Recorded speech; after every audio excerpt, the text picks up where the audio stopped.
भाइयों बहनों, ये धरती रानी लक्ष्मीबाई की अभिन्न सहयोगी रही। वीरांगना झलकारी बाई की वीरता और सैन्य कौशल की भी साक्षी रही है। मैं 1857 के स्वतंत्रता संग्राम की उस अमर वीरांगना के चरणों में भी आदरपूर्वक नमन करता हूं, अपनी श्रद्धांजलि अर्पित करता हूं।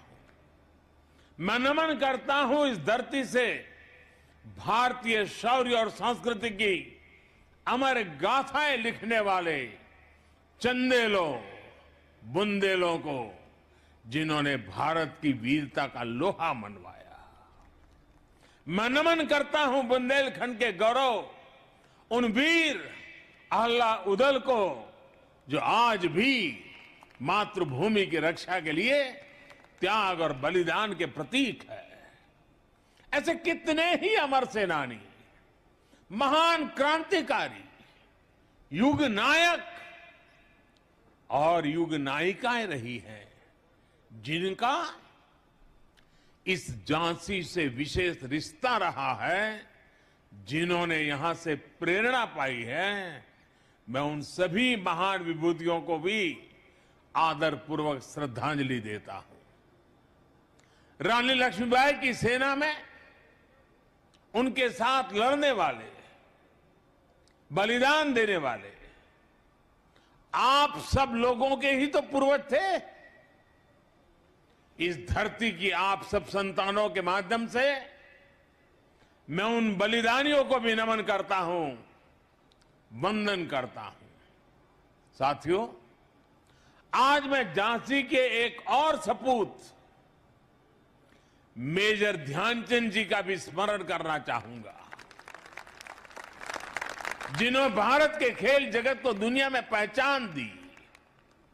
अभी कुछ समय पहले ही हमारी सरकार ने देश के खेल रत्न अवार्ड्स को मेजर ध्यानचंद जी के नाम पर रखने की घोषणा की है। झांसी के बेटे का, झांसी का सम्मान हम सभी को गौरवान्वित करता है। साथियों, मेरे पीछे ऐतिहासिक झांसी का किला इस बात का जीता जागता गवाह है कि भारत कभी कोई लड़ाई शौर्य और वीरता की कमी से नहीं हारा। रानी लक्ष्मीबाई के पास अगर अंग्रेजों के बराबर संसाधन और आधुनिक हथियार होते तो देश की आजादी का इतिहास शायद कुछ और होता। जब हमें आजादी मिली तब हमारे पास अवसर था, अनुभव भी था। देश को सरदार पटेल के सपनों का भारत बनाना, आत्मनिर्भर भारत बनाना हमारी जिम्मेदारी है। यही आजादी के अमृतकाल में देश का संकल्प है, देश का लक्ष्य है।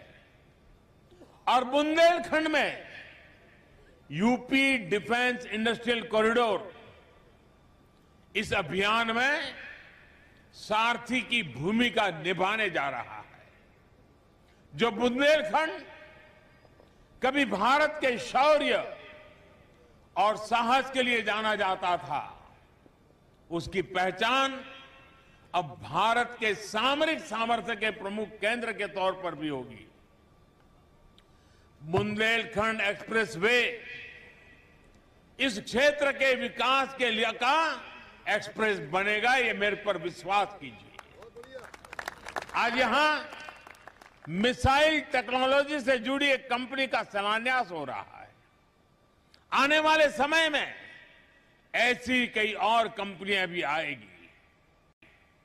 साथियों, लंबे समय से भारत को दुनिया के सबसे बड़े हथियार और एक प्रकार से हमारी क्या पहचान बन गई? हमारी पहचान एक ही बन गई, हथियार खरीदार देश। हमारी गिनती उसी में रह रही थी। लेकिन आज देश का मंत्र है make in India, make for world. आज भारत अपनी सेनाओं को आत्मनिर्भर बनाने के लिए काम कर रहा है। हम देश के डिफेंस सेक्टर से देश के प्राइवेट सेक्टर के टैलेंट को भी जोड़ रहे हैं। नए स्टार्टअप्स को अभी क्षेत्र में भी अपना कमाल दिखाने का मौका मिल रहा है और इन सब के यूपी डिफेंस कॉरिडोर का झांसी नोड बड़ी भूमिका निभाने जा रहा है। इसका मतलब है यहां के एमएसएमई इंडस्ट्री के लिए, छोटे उद्योगों के लिए नई संभावनाएं तैयार होगी। यहां के युवाओं को रोजगार के नए अवसर मिलेंगे और इसका मतलब है जो क्षेत्र कुछ साल पहले तक गलत नीतियों के कारण पलायन से पीड़ित था, वो अब नई संभावनाओं के कारण निवेशकों के आकर्षण का केंद्र बनेगा। देश विदेश से लोग बुंदेलखंड आएंगे। बुंदेलखंड की जिस धरती को कभी कम बारिश और सूखे की वजह से बंजर माने जाने लगा था, वहां आज प्रगति के बीज अंकुरित हो रहे हैं।